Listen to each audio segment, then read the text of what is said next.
하루에도 수백 개씩 쏟아지는 경제 뉴스들. 복잡하고 재미없고 깊이가 없어서 실망하셨습니까?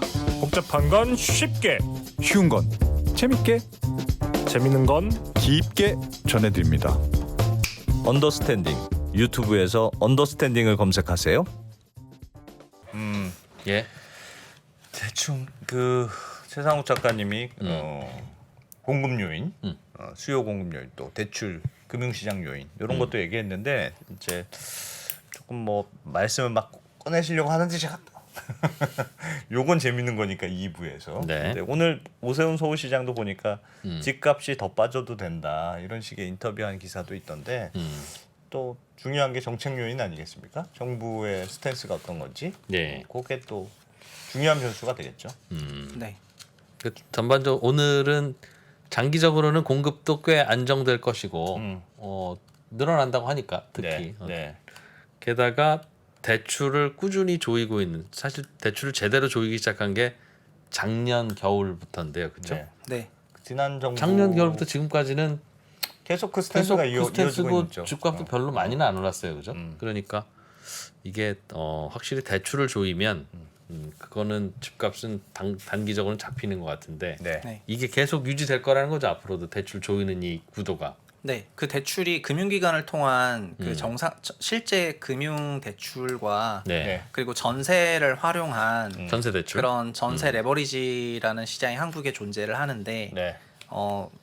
이제 전세 대출 금리가 4.5% 중반대를 터치해 버리니까 전월세 전환율보다 더 높아 버리고 그래서 수요자들이 좀 월세 선호가 높아지고 이러면서 자연스럽게 전세 레버리지도 위축이 되고 있거든요. 예. 그래서 금융 차입금에 대한 DSR과 함께 전세 레버리지가 위축이 같이 되다 보니까는 저희가 막 소위 뭐라 그럴까 어쨌든 양지 음지에서 돌아가던 그 레버리지 메커니즘이 지금 좀 깨진 것 같다. 그렇게 말씀을 드릴 수가 있을 것 같고요. 예. 네, 정책 쪽 조금 말씀을 드릴까요? 예.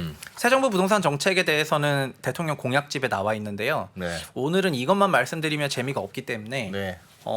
이 새 정부 부동산 정책의 원조 맛집이라고 할 수 있는 박근혜 정부 정책이랑 비교를 해야 될 것 같아가지고. 좋습니다. 연원이 거기에 있어요. 그럼요. 네.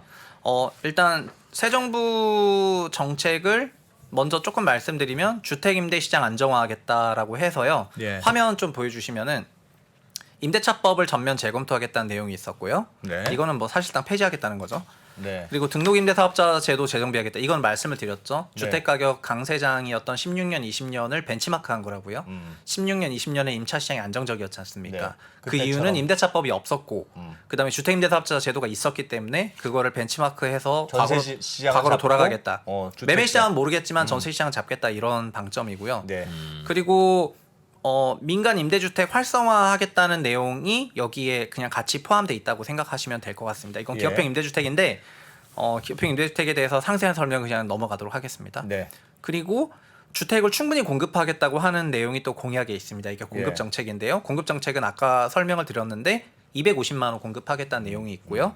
이거는 문재인 정부의 부동산 공급 정책을 승계하고 플러스 알파로 50만 원을 추가한 내용이다. 네. 이렇게 받아들이시면 될 것 같습니다. 그리고 공급을 하는데 수요가 있는 곳에 공급하겠다는 게 새 정부의 큰 골자 중에 하나거든요. 예. 그 수요가 있는 것은 신도시보다는 구도심이 수요가 있다. 그렇기 때문에 재개발, 재건축, 리모델링을 활성화하겠다는 게 공약인데요. 예. 재건축, 재개발, 리모델링의 재건축의 3대 규제가 뭐죠? 안전진단, 그렇죠. 초과이익 환수제, 네. 분양가 상한제가 3대 규제이거든요. 네. 이거를 보시면은 재건축 안전진단 합리적으로 조정하겠다. 재건축 초과이익 환수제를 완화하겠다. 제가 마지막 단어만 힘을 주고 액센트를 주고 있는데 네. 분양가 규제 운영 합리화하겠다. 합리화. 이렇게 네. 되어 있습니다. 그러니까 폐지 뭐 이런 게 아니고 완화하겠다, 합리화하겠다, 합리적으로 조정하겠다 이렇게 예. 발표를 하고 있습니다. 재건축과 관련해 가지고는요. 네. 그리고 리모델링이 박근혜 정부 때 없었던 내용인데 리모델링 추진을 위한 법적 제도적인 개선을 하겠다고 해서 주택법에서 리모델링을 빼가지고 예. 리모델링을 좀 밀어주겠다 이런 내용이 담겨져 있습니다. 이게 다 구도심 재정비를 위해서 재건축, 재개발, 리모델링을 촉진하겠다는 그런 맥락이고요. 예. 이런 공약들이 있습니다. 그리고 일기 신도시 재정비도 구도심 재정비의 약간 연장선이라고 할 수가 있는데 일기 신도시 재정비를 위해서 일기 신도시 재정비 사업 촉진을 위한 특별법을 제정하겠다는 내용이 있고요. 예. 그리고 일기 신도시 물량이 30만 원화 되기 때문에 동시에 재건축했을 때 이주 수요가 발생하니까 3기 신도시에 1기 신도시 재정비를 위한 이주 전용 단지를 마련하겠다. 뭐 이런 예. 뭐 되게 그런 뭐라 그럴까? 행정을 아시는 분이 정책을 짠 것 같은 그런 내용들이 포함이 되어 있습니다. 네. 그리고 세제 정상화가 있는데요. 세제는 큰 틀에서 보면은 전반적으로 정상화하겠다 이런 내용이고요. 이 전반적인 정상화가 뭐냐면은 네. 종합부동산세를 당연히 낮추고요. 예. 양도소득세도 당연히 낮추고요. 그리고 취득세도 지금 다 낮추겠다 요 내용입니다. 이거는 2020년 710 부동산 정책의 세금이 취득세, 보유세, 양도세 전부 올라갔었기 때문에 그게 주택 거래를 조금 위축시킨다고 해서 장기적으로는 전부 낮추겠다는 개념입니다. 세제 관련해서는 이게 정상화의 영역에 있고요. 그리고 대출이 있는데요. 주택대출 규제 완화하겠다고 발표를 했습니다. 발표는 그렇게 했었네요. 네, 예. 근데 주택대출 규제 완화는 LTV를 단순화하겠다. 현재 LTV는 너무 복잡합니다. 투기과열지구, 조정지역지구, 비조정지역지구, 그 다음에 서민 이제 중산층 가구와 일반 가구에 따라서 LTV가 전부 다릅니다. 그렇기 때문에 매우 복잡해서 예. 또 주택수 따라서 다르거든요. 네. 그러니까 생애 최초 아닌 거는 전부 70%로 LTV 70%로 하고 그 다음에 다주택자는 LTV 40으로 하되 그리고 생애 최초는 80으로 하겠다 이 내용이 지금 이제 담겨져 있습니다. 그래서 6월 21일에 생애 최초 LTV를 80%로 여는 거는 인정이 됐는데 예. 이 정책을 발표하고 이 정책과 함께 병행해서 뭐가 있냐면 DSR이라는 게 있는 거잖아요. 예. DSR은 유지되는 채로 이 대출 정책이 발표가 됐다. 그리고 나머지는 원가주택 30만 원, 역세권 첫집 20만 원 이게 250만 원에 포함이 돼 있습니다. 그렇게 생각하시면 될 것 같아요. 그리고 청약제도 개편이 있는데 청약제도 개편이 2017년 파리 대책에서 가점제가 100%로 늘면서 3040 세대들이 가점에서 탈락되다 보니까 전부 기존 주택을 전세 끼고 연끌 매수를 하기 때문에 청약을 바꾸겠다는 내용이 포함이 되어 있습니다. 이제 박근혜 정부 공약으로 가볼게요.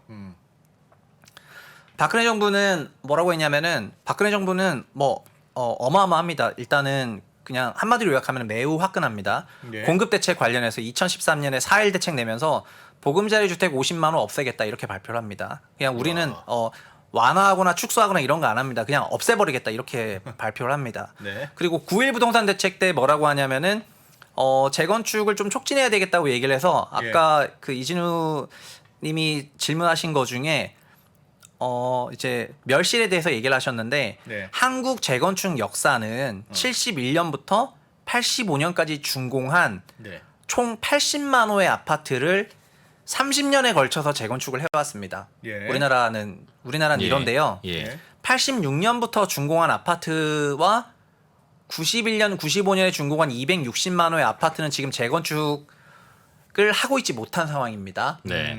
그래서 이거를 재건축하려고 했더니 지난 30년 동안 했던 거의 3배잖아요. 그러네요. 네, 그러니까 이게 어마어마한 멸실이 나올 것 같거든요. 예. 그래서 이거를 어떻게 해야 될지 이 부분은 그래서 노후 신도시 재정비라고 네이밍을 해가지고요.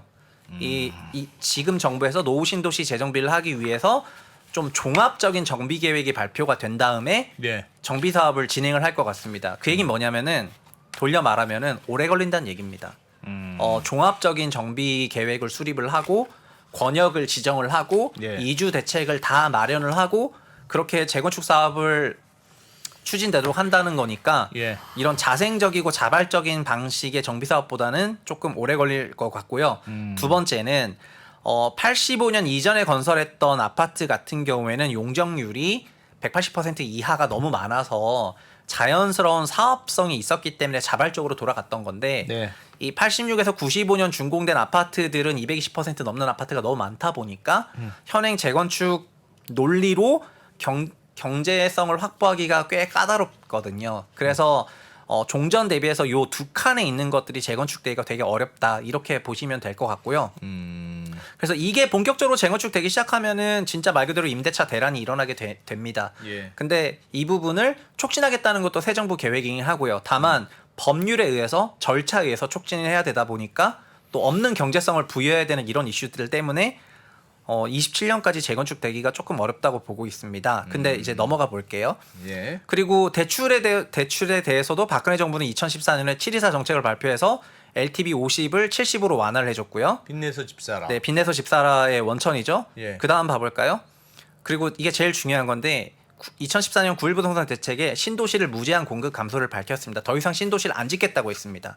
그래서 신도시를 통한 주택 공급은 그냥 끝내버리고 예. 구도심에만 주택 공급을 하겠다고 했기 때문에 이게 당시 시장에 어떤 식의 임팩을 줬냐면은 인구 가구 수가 계속 늘어나는데 더 이상 신규 주택 건설 공급을 신도시로 하지 않고 구도심으로만 하면 구도심의 정비 사업이 진행되는 동안에는 주택 수가 감소하니까 추가적인 주택 감소로 이어져 가지고 단기적으로 주택 임차료도 올라가고 그렇죠. 전세가 올라가면은 매매도 밀어올리는 그런 현상들이 있는데 이런 게 나올 거라고 생각해서 구도심 강세로 이어졌던 게 15년부터입니다. 네. 그리고 분양가 아예 자율화를 했습니다. 2015년 4월부터 분양가 자율화를 발표했고 이거 14년 9일 대책에서 발표했던 건데 2014년 12월 28일 날 임시국회를 열어가지고 이걸 통과시켜서 분양가 아예 자율화를 했습니다. 예. 그리고 그 다음 볼까요?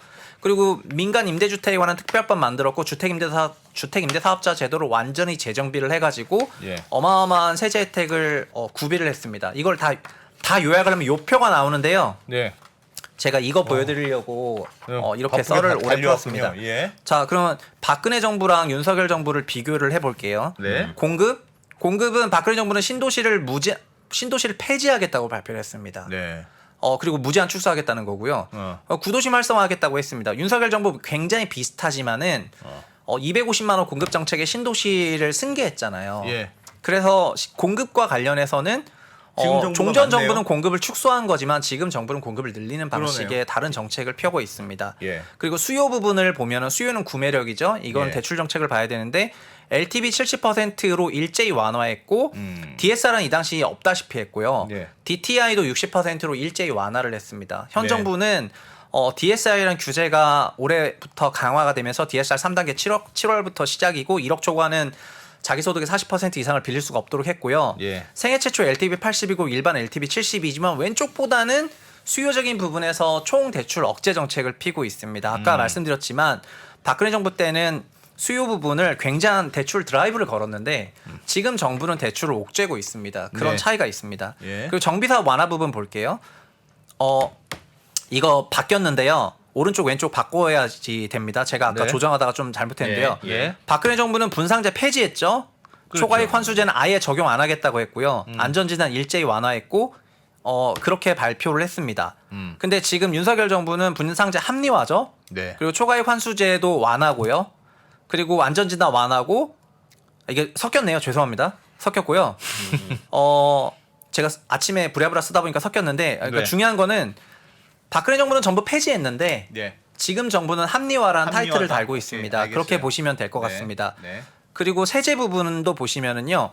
취득세, 보유세, 양도세 박근혜 정부 적극적으로 완화했고 2013년 같은 경우에는 미분양 주택 사면은 5년 동안 양도세를 100% 감면을 했습니다. 네. 지금 정부는 정상화 공약을 내걸었습니다. 그래서 정상화 공약을 내걸었기 때문에 아마 정상화를 위한 노력을 할 겁니다. 근데 이 부분도 바로 이걸 적극적으로 완화해서 굉장한 그런 혜택을 주면서 시장을 부양했던 거와 상당한 차이가 있는 부분이라고 보고요. 그 임대차 안정화는 둘 다 매우 진심인 편인데요. 임대 시장 안정화를 위해서 굉장한 노력을 기울이고 있는데 그 방식이 주택임대 사업자 제도 도입하고 기업형 임대주택 사업자 도입하고 이렇게 했고요. 소득령 167조는 1세대 1주택 혜택을 주던 부분인데요. 지금 새 정부는 주임사를 60제곱미터 이하만 복구하겠다는 게 공약이고요. 예. 그러니까 주임사 제도도 축소 도입이고요. 기업형 임대주택 사업자 제도가 도입이니까 종전 정부랑 똑같긴 하고 지금 상생임대인 제도를 도입할 예정이지 않습니까? 이게 네. 1세대 1주택 비과세인데 이런 제도는 이미 종전 박근혜 정부 때도 있었던 제도입니다. 그래서 종합적으로 보면은 박근혜 정부에서 굉장한 주택 부양책을 썼던 거와 다르게 예. 윤석열 새 정부에서는 부양책이라고 보여지긴 하지만 완전 부양책이 아닌 것들이 많이 있어서 혼재대가 되어 있습니다. 그냥 종합적으로 보면은 임대시장 안정 정책이라고 보는 게 맞고 예. 그리고 주택공급단에서 근본적인 박근혜 정부와의 차이점이 있다는 거를 말씀을 드리고 싶습니다. 아, 그러네요. 네, 매운맛이 떨어지죠. 매운맛이 떨어지고요. 네. 다만 지금 드리고 싶은 얘기는 뭐냐면은 주택시장 환경이 변화하면은 정책도 변할 겁니다. 공약은 공약이고 그거를 디벨롭 시키는 과정에서 얼마든지 디벨롭이 될 거고요. 네. 어떻게 변하겠습니까? 박근혜 정부 때 썼던 그런 정책으로 변할 수도 있는 거지 않습니까? 예를 들면은 시장 환경이 좀 하락 추세가 가파르게 나오기 시작한다거나 네.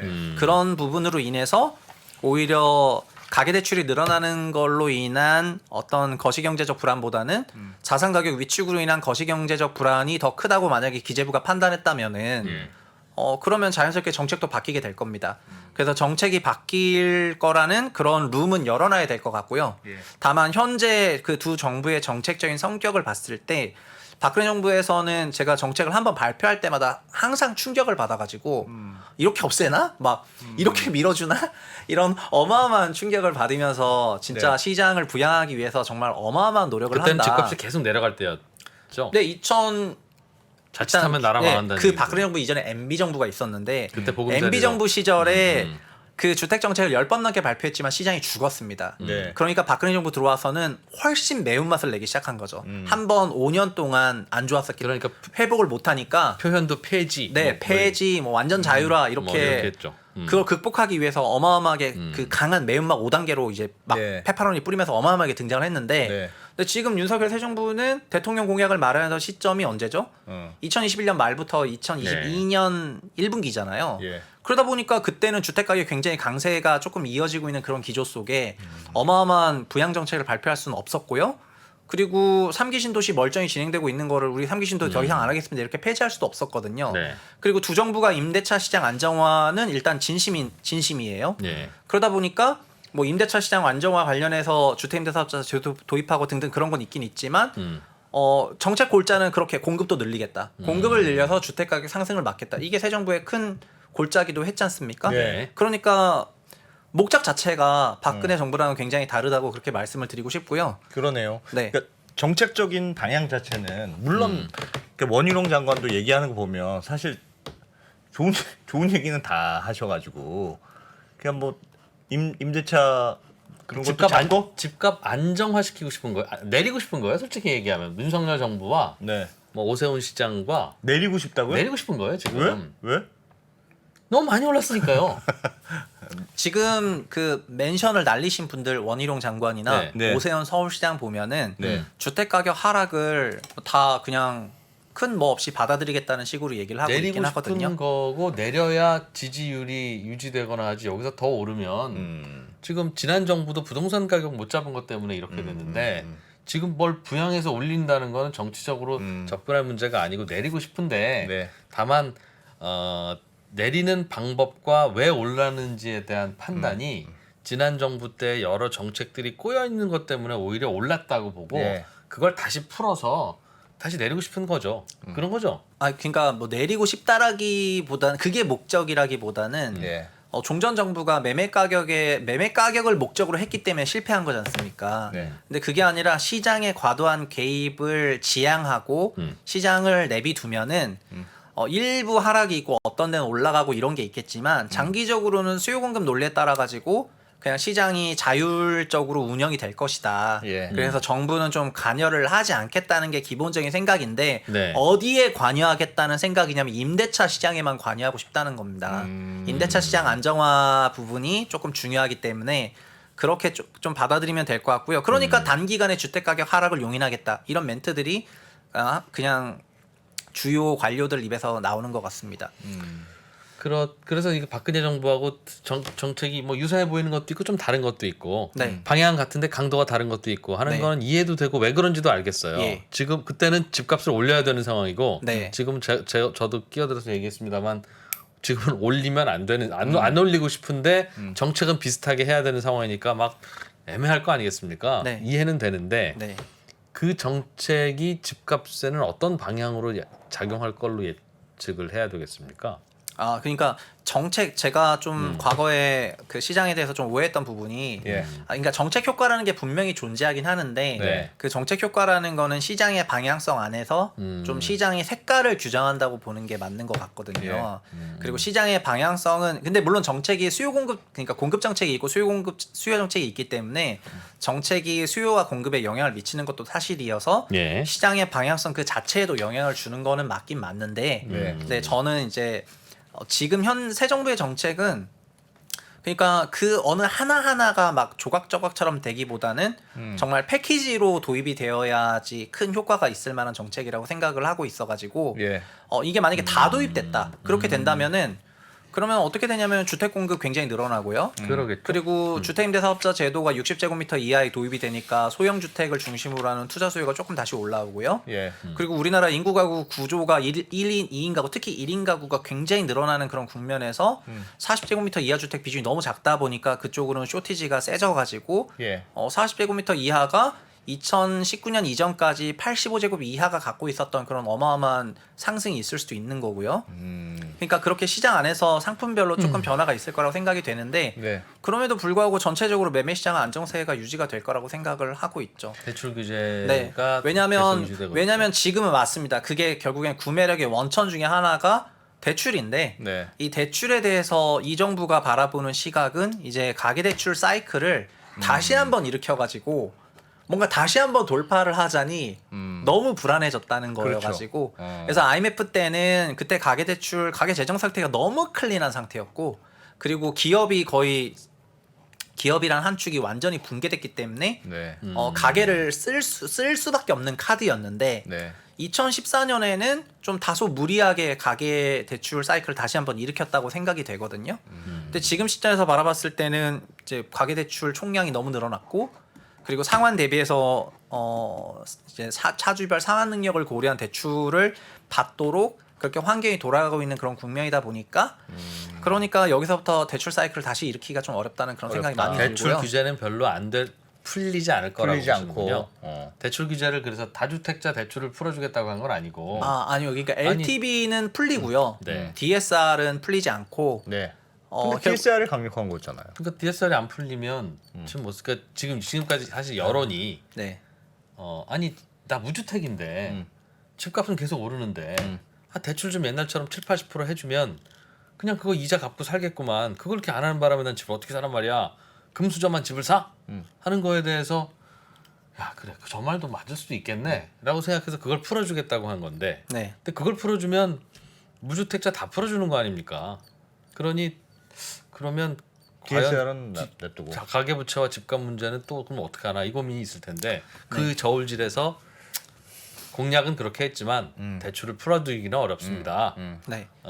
쪽의 결론이 나올 것 같다는 말씀이신 거죠? 네, 그리고 대출이 풀렸다고 대출이 무조건 늘어나는 건 아니거든요. 그러니까 그러겠죠. 대출이라는 네. 거는 자산 시장에 대한 어떤 그런 전망과도 비례하거든요. 예. 당연히 자산 시장이 좋아질 것 같으면은 대출 받아서 사는 건데 아닐 것 같으면 아니어가지고 네.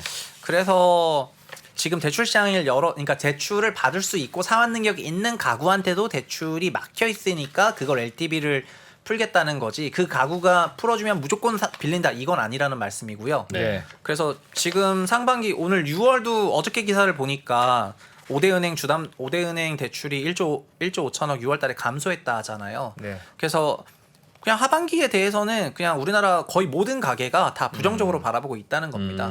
그래서 우리나라 가게가 하반기 시장을 바라보는 그런 관점 변화가 생길 만한 어떤 그런 트리거가 있어야지만 시장 환경이 조금 변할 것 다시 같고요. 달아나는데. 네, 현재 레벨로 간다면은 지금 6월 들어선 이런 약세장이 좀 이어질 거로 생각합니다. 예를 들면 그런 건 어때요? 그래도 그러니까 전체적으로는 매운맛이 약하잖아요. 예전 박근혜 정부에 비해서는 굉장히 약간 혼재돼 있고 그렇긴 한데 그럼에도 불구하고 재건축과 관련돼서는 뭔가 뭐 폐지 이 정도는 아니지만 완화, 뭐 합리화, 뭐 분양가 상한제도 조금 낮춰주겠다. 뭐 이런 것들 실제로 조금씩들은 나오고 있고 그런 걸 따져보면 전체적으로 하반기 시장이 조금 안 좋더라도 뭐 예를 들면 서울의 강남이라든가 뭐 이런 지역들 재건축이 예상되는 구도심 지역 이런 것들은 그 전 정부에 비해서는 지금 정부가 어쨌든 좀 부양하겠다는 올라가더라도 그거는 눈 감아주겠다 이런 스탠스가 있는 거 아니에요? 그러니까 아까도 말씀드렸지만 지금 정부는 매매 가격에 대한 목표는 없는 것 같습니다. 네. 오를 수도 있다. 네, 매매 가격은 냅두면 알아서 올라갈 수도 있고 내려갈 수도 있는데 장기적으로 그냥 시장 논리 따라간다는 생각이고 매매에 크게 관여할 생각이 없고 그리고 시장 환경상 특정 지역이나 특정 사업 모델은 각광을 받겠죠. 리모델링 밀어주고 재건축 밀어주고 일기 신도시 밀어주면은 위치 또 60제곱미터 이하 주임사를 부활시키면은 특정 면적의 주택이라든가 특정 지역 등에 대해서는 모멘텀이 있으니까 지금보다 올라갈 수 있다고 생각하는데 그럼에도 불구하고 전체적으로 공급 계획을 승계했다는 그런 부분하고요. 그리고 그냥 단기간에 주택 가격 하락을 용인하겠다는 그런 자세 등등을 다 봤을 때 그리고 더 중요한 거는 그 레버리지 사이클에 대한 그런 이제 규제 의지 이런 부분이 지난 20년 동안 있었던 두 번의 가계대출 사이클이 좀 강세장의 큰 원인 중에 하나였는데 그런 부분에서 많이 위축이 되니까 구매력 위축이 결국에는 매매시장의 그런 탄력 둔화로 나타나는 것 같습니다. 맞아요. 그리고 임대차 보호법 관련해서 주임사 제도를 부활하는 그런 시점이라던가 예. 이런 거를 하려면은 임대시장이 불안해져야 되잖아요. 그죠?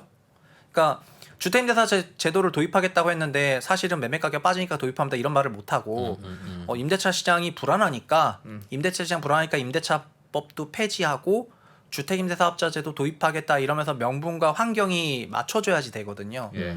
그런 의미에서 올해 뭐 8월 이후로 전세 대란이라도 있어야 그거를 도입을 할 건데 전세 대란 예를 들면 없다면은 뭐 도입할 명분도 없어져 버리는 거니까 네, 네. 지금 새 정부가 기획하고 있는 정책을 도입하는 그런 시점에 대해서도 약간의 불확실성이 생긴 것 같아요. 알겠습니다. 전반적으로는 채팅창에서도 어떤 예. 분이 말씀하셨는데 기본적으로 하여튼 가격이 오르려면 누군가 사주는 사람이 계속 있어야 되는데 있어야죠. 받아주는 사람이 과연 지금 시장에서 얼마나 많겠느냐. 지금 몇 년간은 사는 사람들이 지금 당장 집 필요해서가 아니라 오를 것 같으니까 생필품이니까 오를 것 같으니까 먼저 사야 되겠다. 사실 집이라는 건 안 오르면 전세 계속 살아도 되는 거잖아요. 뭐 언젠가는 필요할 수도 있겠습니다만 그 이제 수요가 앞당겨진 게 문제인데 알겠습니다. 그럼 뭐 전반적으로는 하반기 그냥 이런 부분에서 전망을 하는 사람도 있다 정도로 받아들여 주시면 좋을 것 같고요. 네. 그리고 아까 이진우 기자님이 처음에 저를 거의 뭐 반쯤 죽여놓고 시작을 해가지고 아닙니다. 그래서 뭐 저는 최상욱에는 뭐 세상이 틀렸다니요. 뭐 그런 말이 어딨어요. 그냥 그 분석이 맞았는데 그래 얼마나 시장이 합리적이야. 이상하게 움직이는 바람에 그래 저는 그렇다고 생각합니다. 최상욱 작가님이 전 장기적으로는 가장 그냥 합리적이라고 지금 생각합니다. 새 정부가 생각하는 그런 큰 골자 있잖아요. 단기적인 가격 하락을 용인하겠다는 건 어떤 의미냐면은 그냥 장기적으로는 결국 우리나라 GDP에 편승시키겠다는 그런 생각이긴 한 것 같거든요. 그래서 그냥 그런 생각 자체에는 방향성은 동의한다고 말씀을 드리고 싶어요. 예. 안정될 거고 재건축 재개발이 많이 잘 되면 집이 공급되니까 안정이 될 텐데 그 사이를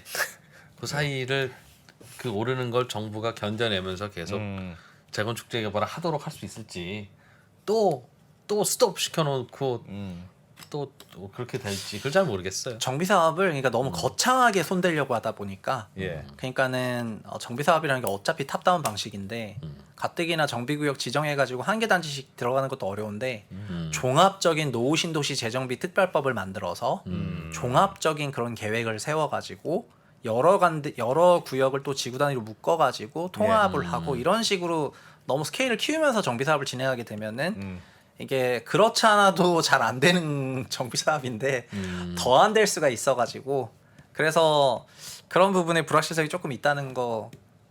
그래서 이게 진짜 정비 사업을 좀 더 뭐 딜레이 시키기 위한 약간 어떤 명분 확보 차원인가 이런 음모론적 시각으로도 좀 봐야 되나 이렇게 생각하고 있는데 네. 어쨌든 새 정부가 구도심 공급에 진심이긴 하니까요. 좀 네. 지켜볼 필요가 있고. 네. 알겠습니다. 예. 요즘 최 작가님은 채부심이라는 유튜버로도 열심히 활동하고 네. 있습니다. 화면 한 번만 띄워주시면. 채부심? 네. 채부심 뭡니까? 그게? 최상욱의 부동산 심부름 센터라는 최상욱의 자부심 이런 건 줄 알았어. 구독 좋아요 좀 눌러주시고. 네. 네. 구독 좋아요. 저희는 멋있지 이게 않습니까? 화면 나왔네요. 구독 아, 좋아요 네, 많이 맞습니다. 눌러주십시오. 예. 저렇게 날카로운 분석력과 인사이트로 가득 차 있으면서도 불구하고 네. 스스로를 심부름센터 직원으로 낮추는 저 모습은 진짜 훌륭하네. 아 진짜 나는 저거 너무 훌륭하네. 너무 부러운 것 같아. 어떻게 네. 저럴 수 있지 사람이? 그러니까 노동이 제일 신성한 것 같습니다. 그 요즘 금융시장이 안 좋으니까 노동으로 하여튼 열심히 노동해야 되는. 그래요. 뭐 우리 그런 거죠 뭐. 예, 알겠습니다. 시간 많이 됐네요. 예, 고맙습니다. 바로 글로벌 라이브로 저희는 이어가겠습니다. 고맙습니다. 투자 위더 스타 본선 2라운드 총 7명의 치열한 경쟁 지금 바로 시작하겠습니다. 자, 본선 2라운드 주제는 바로 향후 가장 유망하다고 생각되는 산업과 탑픽을 선정하라. KB증권 신동준 상무님 모셨습니다. 파이널 라운드에 진출할 4명의 참가자가 오늘 결정됩니다.